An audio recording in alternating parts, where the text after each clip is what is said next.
Bien, agradecemos al hermano Jacob, agradecemos también al hermano, uh, tenemos aquí al hermano Ronald de Perú y al hermano Miguel Ángel de México. Agradecemos a estos hermanos por haber participado y dar su opinión respecto de la pregunta que planteamos. Bien, repito, la pregunta que tuvimos hoy fue: ¿cuál fue el primer milagro de Jesús? Opción A, liberar a un hombre de un espíritu inmundo. ¿Y por qué? B, sanar a un leproso. ¿Y por qué? Y convertir el agua en vino. ¿Y por qué? La opción C. 3 personas participaron. Yo sé que en la medida que se acostumbren a la mecánica podrán participar más. Déjame ver si entró una reacción más. Déjame ver. Bueno, sí, ok. Pues bien, entonces, ¿qué pasa? Nosotros vamos a hacer ahora nuestro análisis.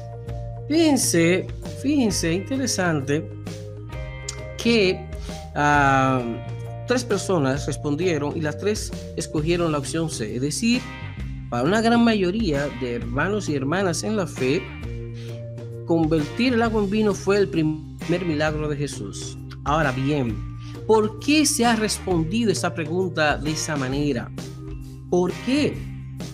Yo quiero mencionar 2 tipos de obras o libros que han decidido darle prioridad al Evangelio de al Evangelio de Juan y responden a esta pregunta de cuál fue el primer milagro de Jesús a la luz de lo que dice específicamente el Evangelio de Juan, ignorando lo que dicen Marcos, Mateo y Lucas.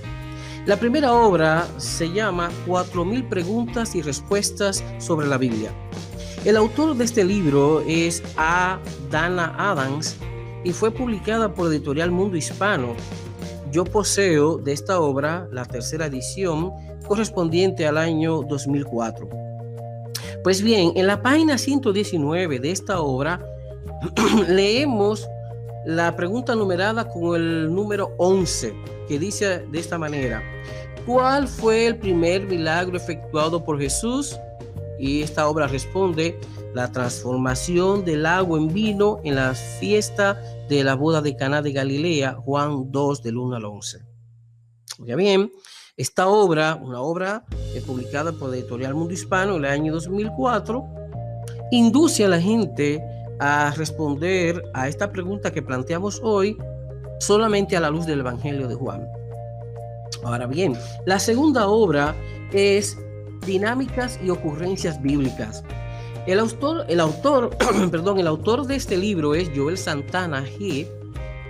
Esta obra se imprimió en la República Dominicana, por lo menos en su primera edición, correspondiente al año 2006. Pues bien, esta obra, en la página 89, encontramos la pregunta: ¿dónde Jesús obró su primer milagro? Y la respuesta que de esta obra es en Caná, Juan 2, del 1 al 11. Ahora bien, ¿qué pasa con este tipo de respuesta?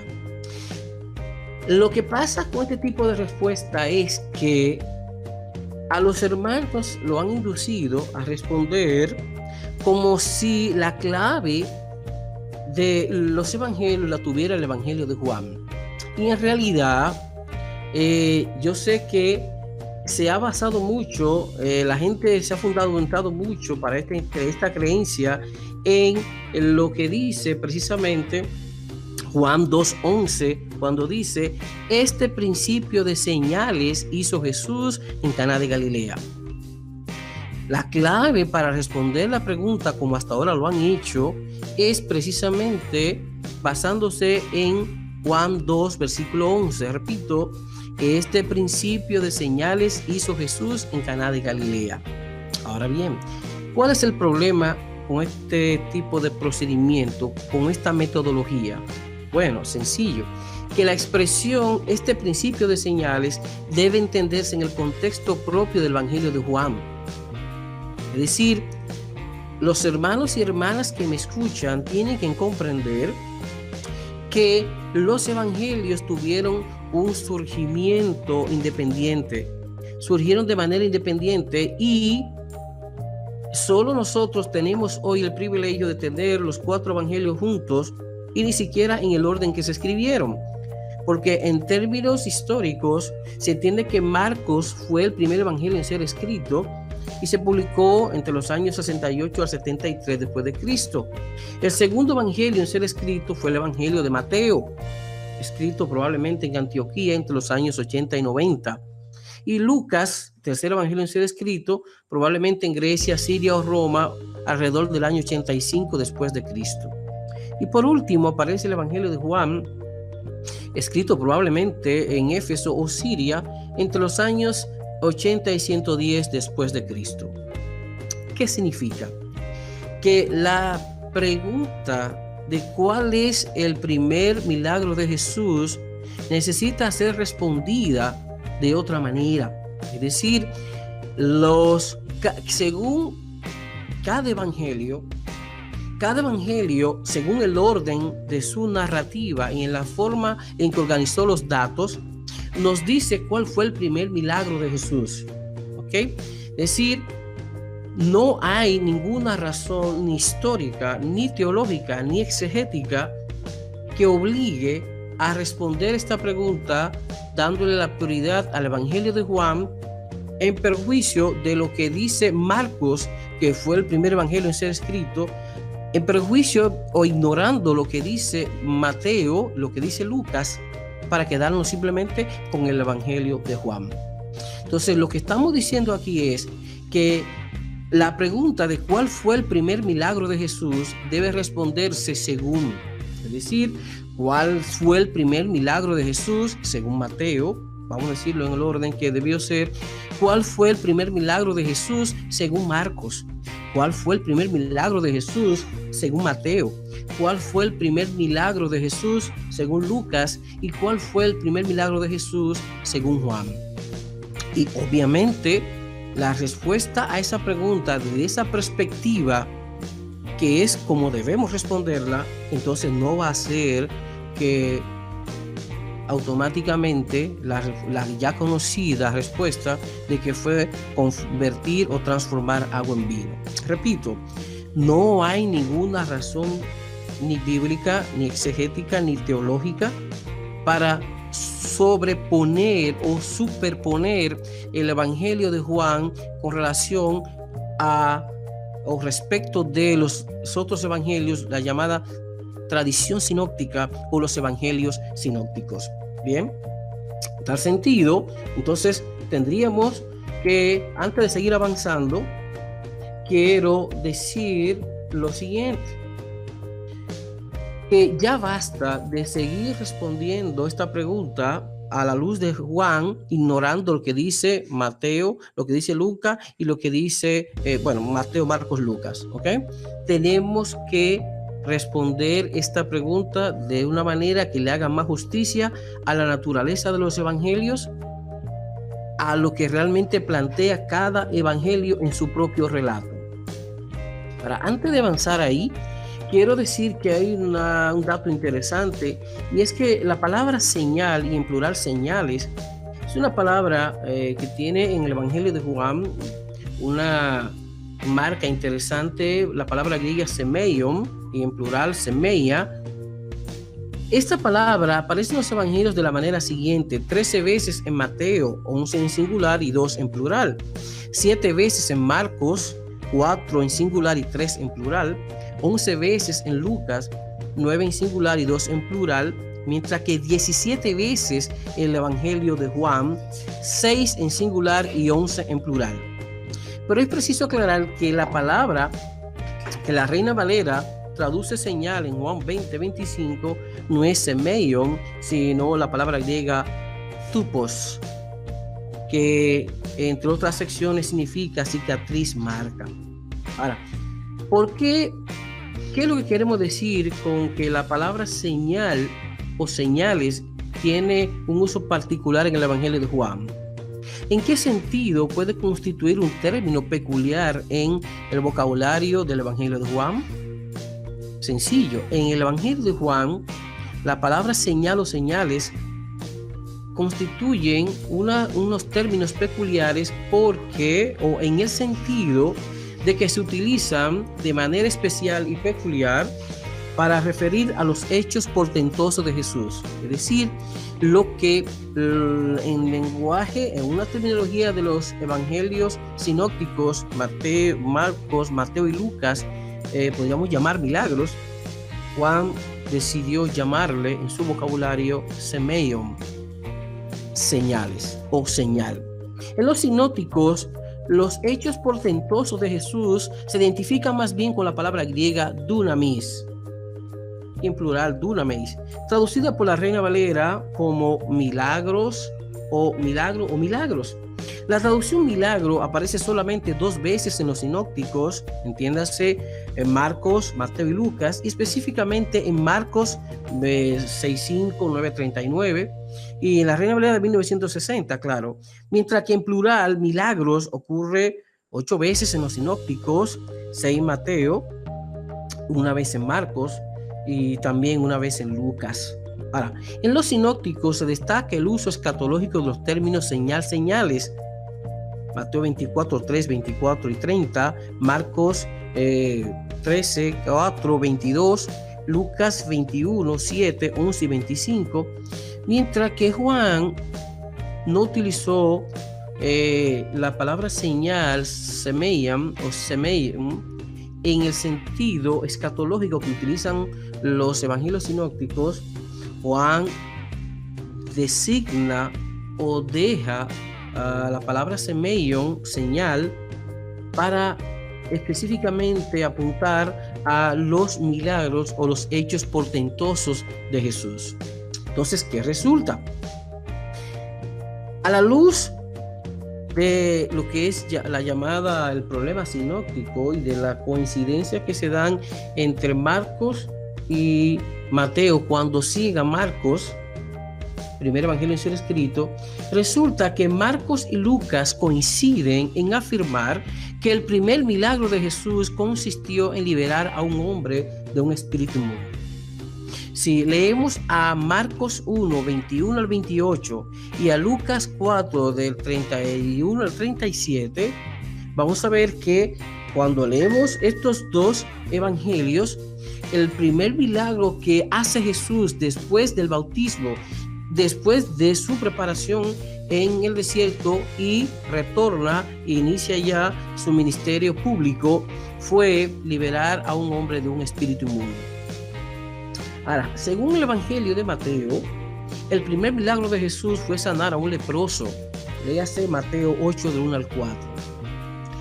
Pero Juan es el que plantea que el primer milagro de Jesús fue convertir agua en vino en la boda de Caná. Repito, es interesante que los evangelios, si bien originalmente no tuvieron el título con que lo hemos recibido, según Mateo, según Lucas, según Juan, según Marcos, por ejemplo, el título con que nos ha llegado en el texto griego es precisamente ese, con la preposición katá, que significa según, y la palabra de el evangelista en el caso acusativo, para los que saben un poco de griego.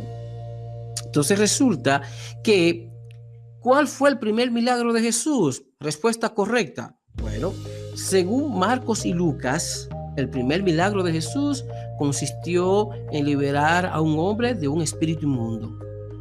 2. ¿Cuál fue el primer milagro de Jesús según Mateo? Sanar a un leproso, Mateo 8, del 1 al 4. Y según Juan, el primer milagro de Jesús fue convertir agua en vino en la boda de Caná. Bien, entonces, ¿qué resulta? Es importante que nosotros comprendamos esta realidad, porque la palabra, este principio de señales en Juan 2:11 debe entenderse en el contexto propio del Evangelio de Juan, que no tenía ninguna relación directa con lo que había planteado originalmente Marcos, lo que había planteado Lucas en concordancia con Marcos y lo que había planteado el Evangelio de Mateo. Entonces, Juan, la expresión, este principio de señales, debe entenderse específicamente dentro del Evangelio de Juan. Insisto, en la idea de que no hay nada que obligue, no hay ninguna razón teológica, ni bíblica, ni exegética a responder esta pregunta dándole la prioridad al Evangelio de Mateo solamente al Evangelio de Juan, porque Juan dijo este principio de señales. Ahora, vamos a entender este principio de señales en el contexto del mismo Evangelio de Juan. Entonces, es común, por ejemplo, escuchar que en el Evangelio de Juan Jesús realiza 7 señales o milagros. Primera señal, en el contexto del Evangelio de Juan, convertir el agua en vino, Juan 2 del 1 al 11. La segunda señal, sanar al hijo de un oficial del rey, Juan 4 del 43 al 54. Tercera señal, sanar al paralítico de Betesda, Juan 5 del 1 al 18. Cuarta señal, la multiplicación de los panes, Juan 6 del 1 al 15. Quinta señal, caminar sobre las aguas, Juan 6, 19 y 20. Sexta señal, sanar a un ciego de nacimiento, Juan 9 del versículo 1 versículo 12. Y séptima señal, la resurrección de Lázaro, Juan 11 del 38 al 44, y también Juan 12 versículos 17 y 18. Entonces, ¿qué resulta? Cuando leemos en Juan 2:11 este principio de señales, hay que entenderlo, repito, desde una manera exegética, desde una manera más bíblica, en el contexto propio del Evangelio de Juan, que menciona 7 señales y que muchos han entendido que solamente Jesús hizo en Juan 7 señales. No obstante, a la luz del mismo Evangelio de Juan, parece arriesgado el hablar de solo 7 señales. Vamos entonces a considerar el siguiente dato. En Juan 6:2 dice, según la Reina Valera, y le seguía una gran multitud porque veían las señales que hacía en los enfermos. Está en plural y no podemos saber cuántas eran, pero habla de varias. Eso al margen de las 7 que ya, es decir, en Juan 6, el Evangelio de Juan dice que a Jesús le seguía una gran multitud porque veían las señales que él hacía en los enfermos. ¿Cuántos enfermos curos? No sabemos a cómo apunte este pasaje de Juan 6:2. Pero en Juan 11:47 dice, entonces los principales sacerdotes y los fariseos reunieron el concilio y dijeron, ¿qué haremos? Porque este hombre hace muchas señales.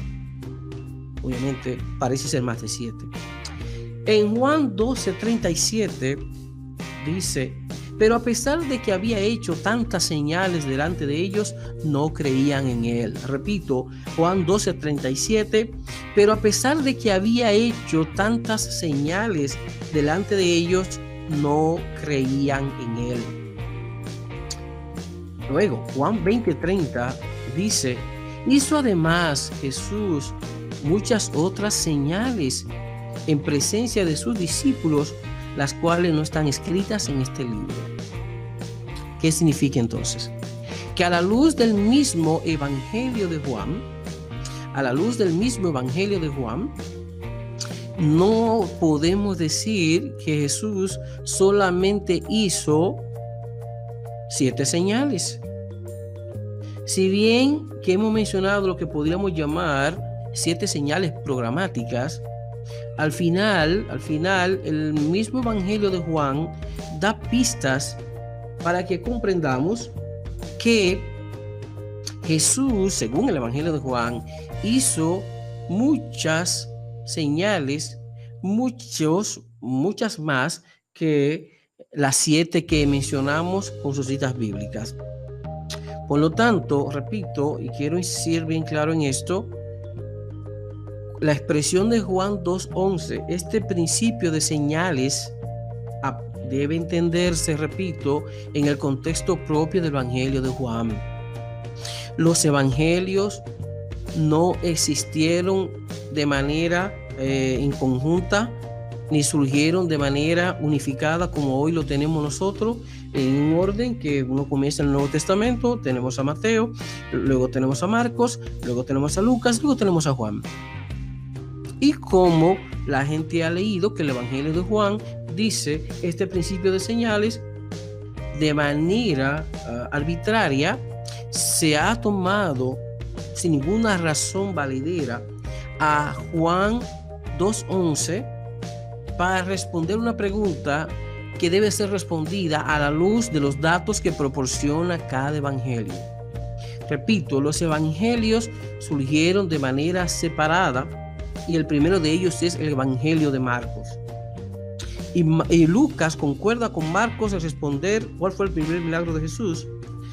Y también, pero Mateo coge una línea separada y toma distancia de Lucas. ¿Y por qué no coincide aquí Mateo con Lucas? Porque no siguió a Marcos. Si Mateo hubiera seguido en su narrativa al evangelio de Marcos, entonces hubiera coincidido con Lucas, porque de manera superficial, que luego trataremos de ese tema con más profundidad, pero para tratar de dar y comprender el tema que nos está ocupando hoy, tenemos que entender que el evangelio de Lucas y el evangelio de Mateo dependieron básicamente de dos fuentes, el llamado evangelio de Marcos, y se ha planteado y se ha demostrado que cuando Lucas y Mateo siguen a Marcos, coinciden. Pero había otra fuente, la llamada fuente Q, que no voy a hablar mucho de eso, pero se entiende que una fuente escrita, que fue el otro elemento común a Mateo y a Lucas, que le da también cierta correspondencia y cierta coincidencia a Mateo y a Lucas cuando no siguen a Marcos y siguen a Q. Finalmente, vemos también que tanto Mateo como Lucas tienen unos datos, unos materiales que simplemente pertenecían a la teología de cada evangelista. Por eso, por ejemplo, hay datos que solamente lo da Mateo y hay unos datos que solamente lo da Lucas, que no lo encontramos ni en Marcos ni en Q, ni están en Lucas, ni están, por ejemplo, Lucas respecto de Mateo. Y hay unos datos que están en Mateo que tú no encuentras en Lucas, que no están en Marcos y solamente están en Mateo. Y luego tenemos a Juan, que se aparta, que no es representante de la llamada tradición sinóptica, que va por un camino totalmente diferente. En este sentido, llama la atención que según los sinópticos, el primer milagro de Jesús tiene lugar precisamente después que de haber sido bautizado, va al desierto como lugar o etapa de capacitación y preparación, y cuando regresa, entonces comienzan de una vez los hechos portentosos que podemos llamar milagros o dunamis según los evangelios sinópticos, pero señales según el evangelio de Juan. Entonces, ¿qué resulta? Cuando observamos esto, notamos entonces que curiosamente el evangelio de Juan, el Cristo del evangelio de Juan, no necesitaba ir, por un lado, al desierto a capacitarse, y un camino diferente a los sinópticos plantea que el primer milagro de Jesús ni está conectado a ninguna visita de él de capacitación al desierto, y hizo que su primer milagro fue convertir agua en vino. Repito, y quiero que entendamos la naturaleza de los evangelios.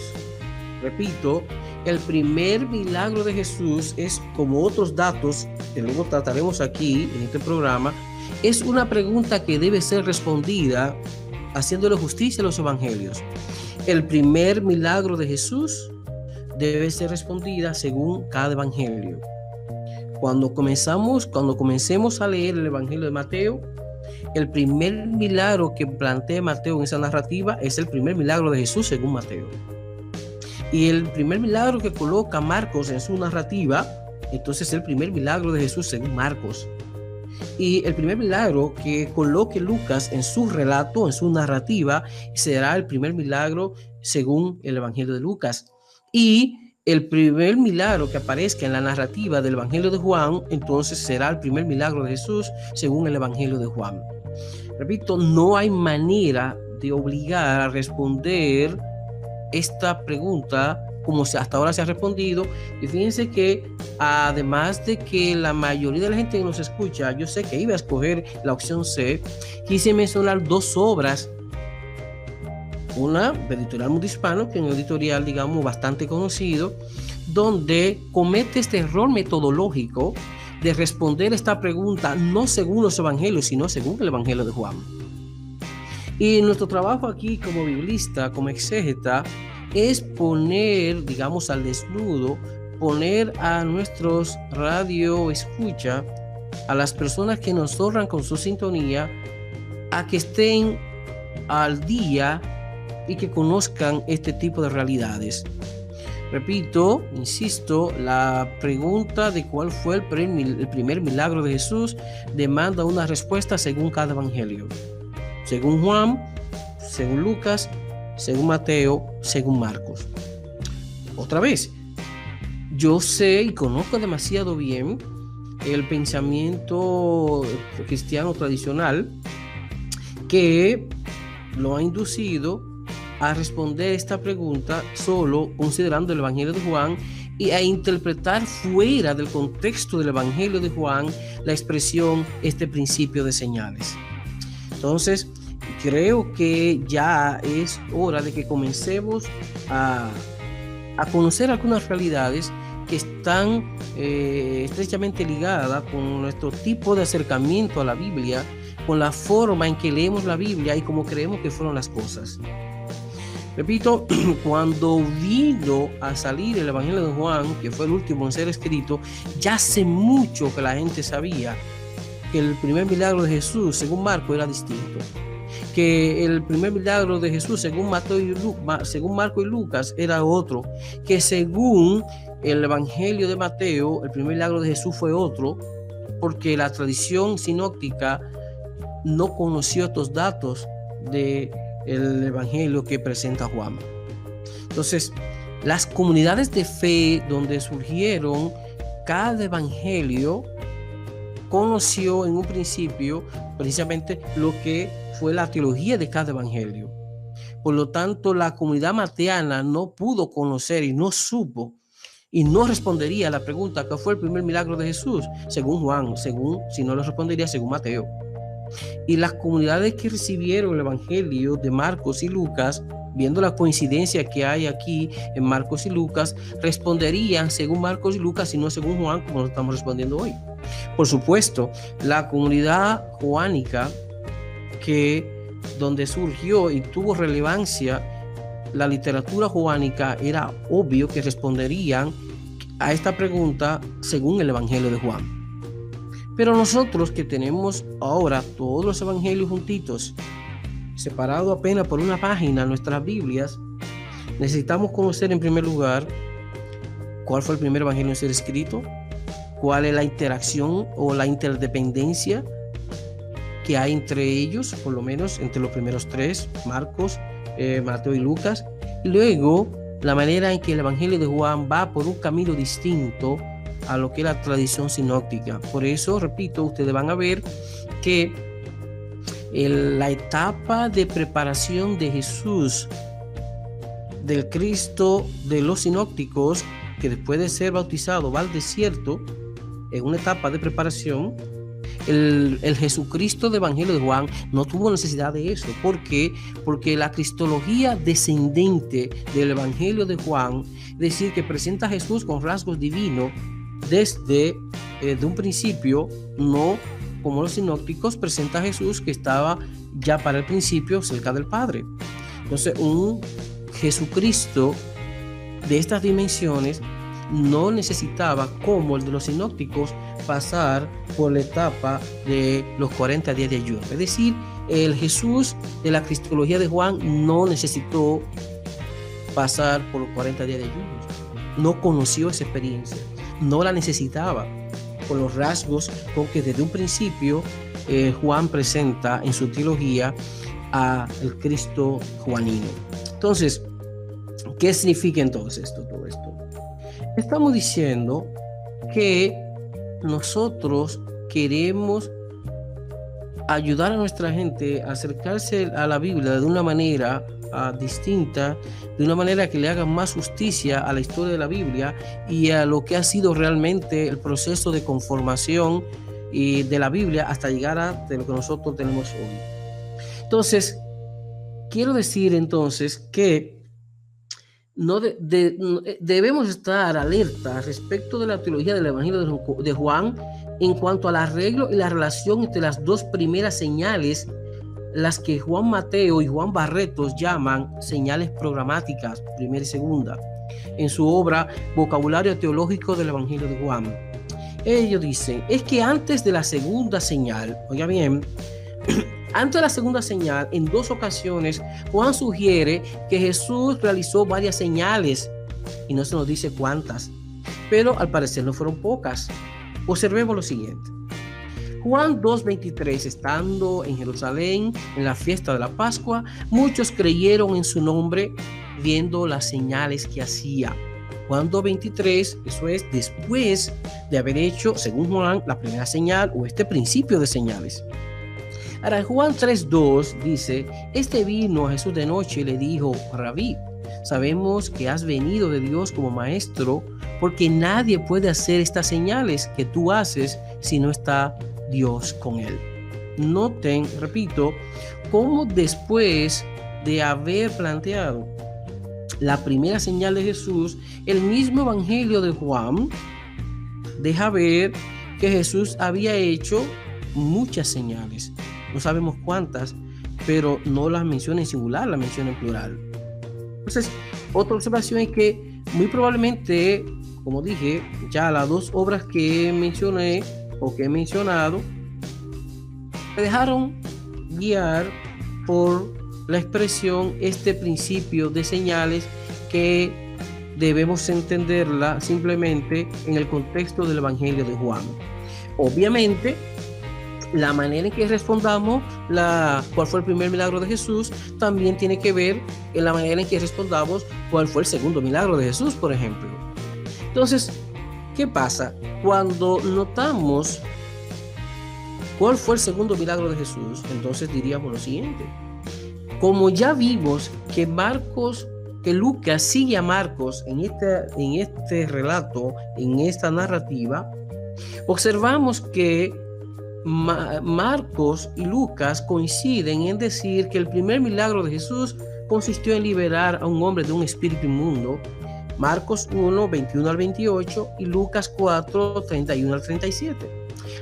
Lógicamente y consecuentemente, el segundo milagro de Jesús, oiga bien, el segundo milagro de Jesús, según Marcos y según Lucas, siguiendo a Marcos, fue sanar la suegra de Pedro.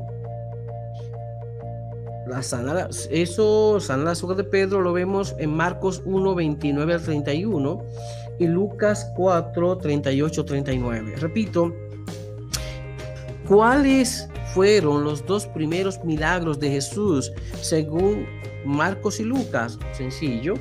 El primer milagro fue liberar a un hombre de un espíritu inmundo y el segundo, sanar a la suegra de Pedro. Sanar a la suegra de Pedro. Esa es la manera de responder la pregunta desde el Evangelio de Marcos seguido por Lucas. Ahora, según Mateo, el primer milagro de Jesús fue sanar a un leproso, Marcos 8, de 1 al 4, y el segundo, sanar al siervo o criado de un centurión, Mateo 8, de 5 al 13. Entonces, fíjense cómo responderemos entonces, o debemos responder la pregunta de cuál fue el primer y segundo milagros de Jesús según el Evangelio de Mateo. Fácil, el primer milagro de Jesús fue sanar a un leproso según Mateo 1, del 8, del 1 al 4, y el segundo, sanar al siervo de un centurión o un criado según Mateo 8, del 5 al 13. Ahora, según Juan, el primer milagro de Jesús fue convertir agua en vino en una boda de Caná, según Juan 2, del 1 al 12, y el segundo fue sanar al hijo de un oficial del rey, Juan 4, 33 al 54. Entonces, yo estoy claro en que la manera en que he abordado esta cuestión puede ser obviamente muy sorprendente para las personas que pensaban sencillamente en que la respuesta era sencilla, muy básica, simplemente que Juan dice que fue el primer milagro de Jesús fue convertir el agua en vino. Sin embargo, insisto, el primer milagro de Jesús debe ser respondido según cada evangelista, según cada evangelio. Repito, vamos a, por favor, a dejar ya de seguir solamente el Evangelio de Juan a la hora de responder esta pregunta. Vamos a abordar esta cuestión desde una perspectiva más exegética, ¿ok? De una perspectiva que le haga más justicia a la naturaleza de los evangelios y le haga más justicia a la historia de la conformación de la Biblia. Repito, la pregunta que planteamos, ¿cuál fue el primer milagro de Jesús? Sería entonces la siguiente. Respuesta correcta. Bueno, aunque las personas que participaron a través del chat sencillamente se quedaron con la opción C, convertir el agua en vino, la respuesta correcta más bien debió plantearse la siguiente manera. Repito, quiero ser bien claro y ser insistente en este punto. La pregunta que planteamos debió ser respondida de una manera distinta. Y por eso la razón de plantear esta pregunta. ¿Cuál fue el primer milagro de Jesús? Por favor, de ahora en adelante vamos a responderla de esta manera. ¿Según cuál evangelio? ¿Según cuál evangelio? Por favor. ¿Por qué? Porque según Mateo y según Marco y según Lucas fue liberar a un hombre de un espíritu inmundo. B sería sanar a un leproso y según Juan convertir agua en vino. ¿Okay? Entonces esa es la manera de abordar esta cuestión. Repito, la pregunta de cuál fue el primer milagro de Jesús debe ser respondida a la luz de cada evangelio. Algo parecido, por ejemplo, simplemente como ilustración, tiene que ver con cuando observamos que solo el evangelio de Mateo y el evangelio de Lucas nos ofrecen lo que se llama una cristología de la concepción, es decir, solo el evangelio de Mateo y de Lucas nos permiten una narrativa del nacimiento de Jesús y de manera distinta. Cuando, por ejemplo, nos abordamos a tratar de responder la pregunta, ¿a quién se le apareció el ángel? ¿A María o a José? La respuesta entonces debe ser a la luz de lo que nos dice cada evangelio. Según el evangelio de Lucas, el ángel se le apareció fue a María. Pero según el evangelio de Mateo, el ángel se le apareció a José.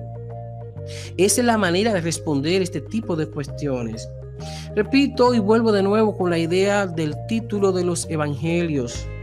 Aunque obviamente los títulos con que nos han llegado los evangelios hoy no formaron parte de la obra original de cada evangelista.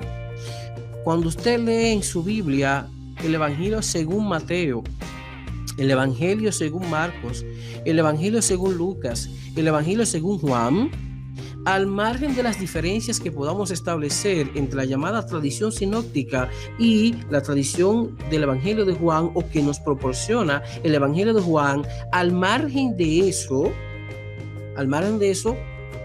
en realidad los evangelios nos llegan como 4 relatos en alguna manera compitiendo y en alguna manera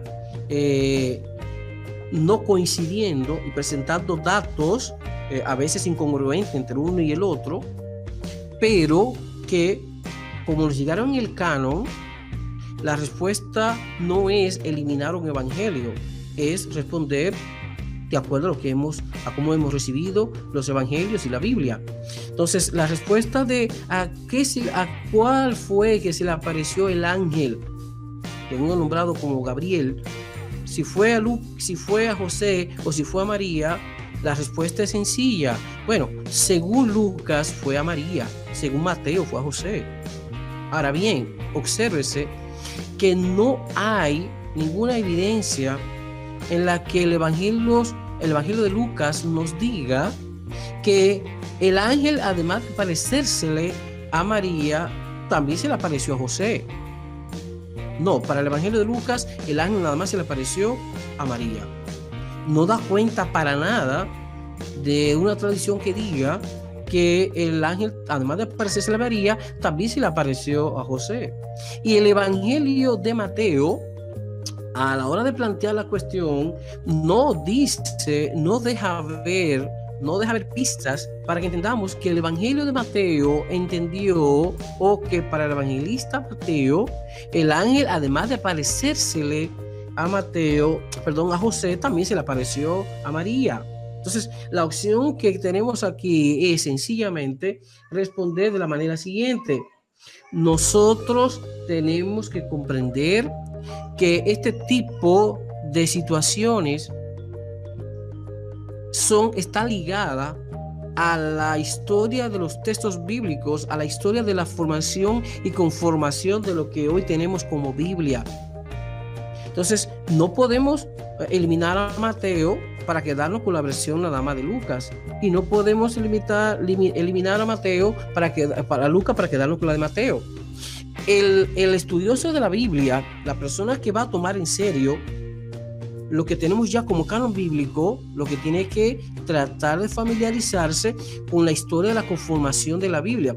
Por eso nosotros hemos insistido que antes, por ejemplo, de dar Antiguo Testamento, Nuevo Testamento, como en los seminarios, nosotros proponemos que lo ideal sería, en primer lugar, que los seminaristas, las personas que van a un estudio formal y sistemático de las Escrituras, en primer lugar recibieran una historia de la Biblia, no perspectivas teológicas acerca de la Biblia, que es lo que se ofrece en la llamada bibliología, como especie de prólogo o como especie de introducción básica a lo que es el papel de la Biblia para la reflexión teológica. Entonces, la bibliología no es lo mismo que enseñarle a los estudiantes de la Biblia la historia de la Biblia. Y ahí podemos recomendar un libro que, aunque es un poquito complicado para ciertos niveles, dependiendo del nivel de formación de las personas, un libro que podemos mencionar asequible es el libro La Biblia Judía y la Biblia Cristiana de Julio Trébol Barrera, publicado por Editorial Trota. Y este libro da una excelente introducción a todo lo que es la historia de la Biblia, que sería vital un tipo de formación y perspectiva así antes de hablar, por ejemplo, del Antiguo Testamento y del Nuevo Testamento. Luego, lo que yo propongo es que después de una introducción, digamos, detallada y profunda a la historia de la Biblia, pudiéramos entonces darle, antes de Antiguo Testamento, por lo menos nociones de hebreo bíblico, porque muchas cosas van a cambiar cuando podamos observar el texto del Antiguo Testamento desde el texto hebreo, e incluso desde la forma y el orden en que están los libros del Antiguo Testamento en la Biblia hebrea, que no es igual en nuestra Biblia castellana, ni siquiera la clasificación de los libros, por ejemplo. Entonces, eso significa que cómo es posible que de momento, sin una verdadera introducción, sin una buena introducción a la Biblia, ya estamos haciendo supuestas exégesis y analizando textos bíblicos sin tener las herramientas adecuadas para poder analizar el texto del Antiguo Testamento con cierta posibilidad de que ese estudio sea, digamos, legítimo en alguna manera y produzca los resultados que se esperarían desde las ciencias bíblicas. Por otro lado, antes de dar el Nuevo Testamento, sería ideal también que las personas pudieran recibir una pequeña introducción, una pequeña, por lo menos, formación en el idioma koiné, el griego koiné del Nuevo Testamento, para que podamos comprender de una manera más adecuada el texto del Nuevo Testamento, y cuando nos veamos con algunas dificultades exegéticas, los estudiantes tengan por lo menos la manera de poder tener acceso a ciertas fuentes y ciertos recursos para que ese estudio del Nuevo Testamento sea legítimo y pueda producir los resultados esperados en el currículum del seminario, de la universidad, etc. Y luego de haber visto, por ejemplo, esto, obviamente, sería bueno que los estudiantes reciban, antes de entrar al Antiguo y Nuevo Testamento, que después de ver algo de griego, algo de hebreo, algo de hebreo, algo de griego, también pudieran recibir entonces una introducción a lo que es los métodos exegéticos, lo que es la exégesis propiamente dicha. Después de ahí, entonces sí creo que el estudiante tiene por lo menos recursos mínimos o posibilidades más o menos aceptables para enfrentarse a un análisis del Antiguo Testamento y un análisis del Nuevo desde otro horizonte, con otra amplitud, con otra visión, de una manera que sea, digamos, más acorde a lo que ha sido la historia de la conformación del texto hebreo del Antiguo Testamento y el canon del Antiguo Testamento, y lo que es también el texto y el canon del Nuevo Testamento. Entonces, ¿qué pasa? Cuando no comprendemos estas realidades y de momento ya estamos abordando con aspiraciones de ser estudios serios de la Biblia, análisis de textos bíblicos del Antiguo y Nuevo Testamento, uno ve que las posibilidades no son muchas. Aparte y al margen de la pasión que tenga la persona, al margen de lo motivado que puede estar, cuando nuestros estudiantes del seminario, de la universidad, del instituto, no tengan los recursos adecuados para tener el acercamiento que ameritan los textos bíblicos, es obvio que los resultados no serán los esperados, aunque estén contentos, aunque entiendan quizás que a la luz de la formación teológica básica que esperarían, o lo que espera la iglesia que lo mandó al seminario, ellos estén haciendo lo que se esperaba. Entonces, como nos quedan pocos minutos, yo voy a insistir en responder, en matizar la respuesta correcta, y voy a anunciar lo que tenemos como pregunta para la semana que viene. ¿Ok? Repito, la pregunta que planteamos hoy: seleccione la respuesta correcta. ¿Cuál fue el primer milagro de Jesús? Repetimos, esta pregunta debe ser respondida a la luz de la realidad de los 4 evangelios, a la luz de la existencia particular y propia del relato de cada evangelista.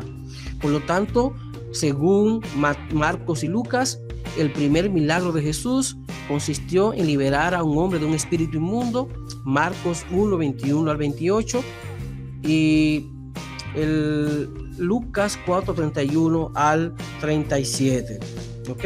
Entonces, repito, estoy simplemente replanteando ya la parte final para que quede claro. Según Marcos y Lucas, el primer milagro de Jesús consistió en liberar a un hombre de un espíritu inmundo, y el segundo milagro, sanar a la suegra de Pedro, Marcos 1, 29 al 31, y Lucas 4, 38 y 39. Según el Evangelio de Mateo, el primer milagro de Jesús fue sanar a un leproso, Mateo 8, de 1 al 4, y el segundo milagro de Jesús, según el Evangelio de Mateo, fue sanar el siervo o criado de un centurión romano, Mateo 8, 5 al 13. Pero, según el Evangelio de Juan, el primer milagro de Jesús fue convertir el agua en vino en una boda de Caná de Galilea, Juan 2, del 1 al 12, y el segundo milagro, o señales, según la terminología propia del Evangelio de Juan, fue sanar al hijo de un oficial del rey, según Juan 4, 33 al 54. Esa es, repito, la manera de abordar esta cuestión. Ya basta de insistir en poner al Evangelio de Juan por encima de los demás evangelios, como si la palabra, este principio de señales, abordaba y tomaba en cuenta o tenía que ver con los previos evangelios, Marcos, Mateo y Lucas, y no específicamente dentro del marco de la narrativa del Evangelio propiamente de Juan. Entonces, este principio de señales debe entenderse en el contexto propio del Evangelio de Juan, que tenía un camino distinto a el de los sinópticos. Entonces, para la semana que viene, la pregunta es de que tenemos, tiene que ver con el Antiguo Testamento. La semana que viene vamos a dejar la pregunta desde hoy para que usted pueda ir investigando, tenga toda la semana para analizar, averiguar, y cuando lleguemos el próximo jueves con Dios delante a las 9:30 de la noche, usted esté listo para reaccionar a través del chat y pueda participar y argumentar de una manera diferente a como se dio hoy. Fíjense la pregunta, escuchen bien la pregunta de la semana que viene, la pregunta que vamos a estar abordando la semana que viene, otra pregunta sencilla que dice: ¿cuál fue el primer hijo de Adán y Eva? Una pregunta sencilla, ¿verdad? Tenemos dos opciones. La opción A, que dice Set y por qué.